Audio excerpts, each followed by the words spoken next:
Welcome back to the neighborhood.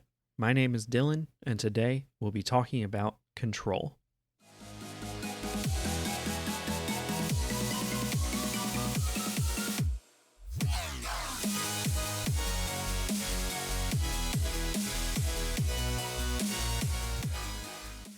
Is Control, the 2019 hit by Remedy Entertainment, still worth playing today, almost 5 years after it came out, or would your time be better spent on something else?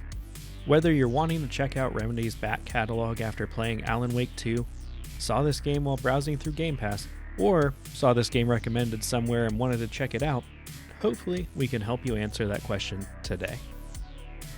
Now, before we cover anything else about the game, let me just say that I think this game is at its best if you are able to go in with as little knowledge as possible. So I'm going to do my best to keep things as spoiler-free as possible. But if you're someone who has liked other Remedy games, the X-Files, SCP stories, the Department of Truth, House of Leaves, or just other weird science fiction in general, I would definitely recommend checking this game out.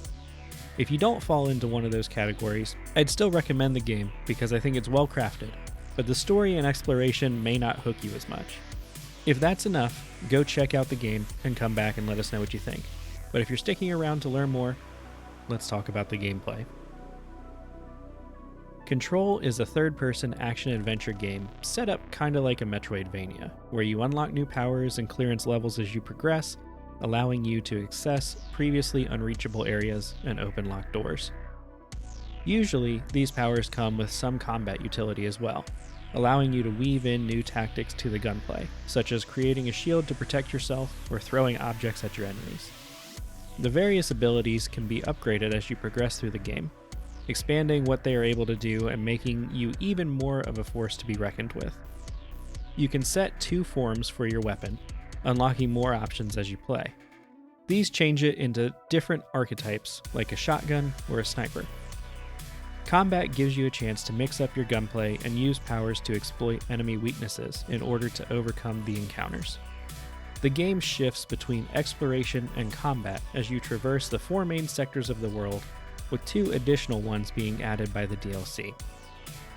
To me, the combat felt satisfying, and I enjoyed experimenting with different moves to find a playstyle that I enjoyed.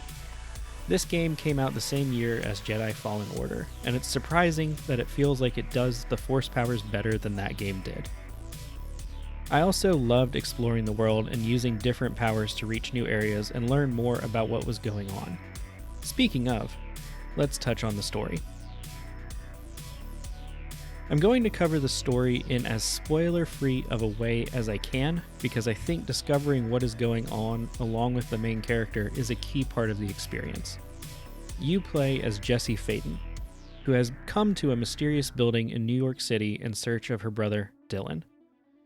She is sent to the director's office, but finds him dead upon entering. When she picks up his gun, she becomes the new director, and quickly finds out that the building is on lockdown as they are being invaded by hostile entities.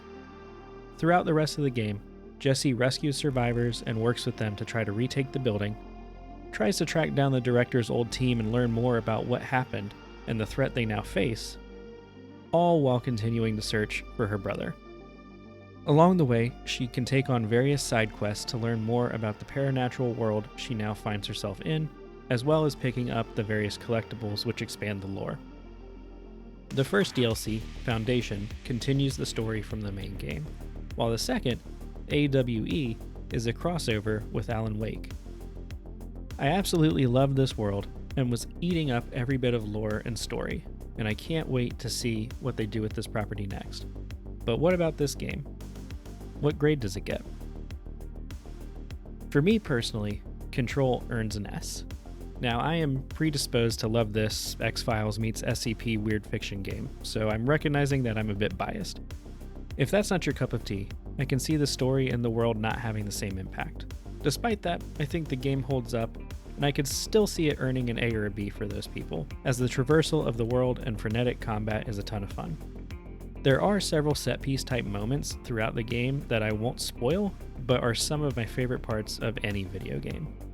So that said, I do think Control holds up and is worth your time, especially if you have Game Pass and can play the Ultimate Edition that includes all of the DLC with your subscription. But that's just my opinion. What about you? Should people check out Control? Let us know in the comments. If you found this video helpful, consider leaving a like and subscribing to get notified when a new video goes live. If you want to hear me and my co-hosts talk way more in depth about video games we like and other gaming topics, check out Your Friendly Neighborhood Gamers wherever you get your podcasts. With that, I'll leave you with a reminder to stay friendly, gamers.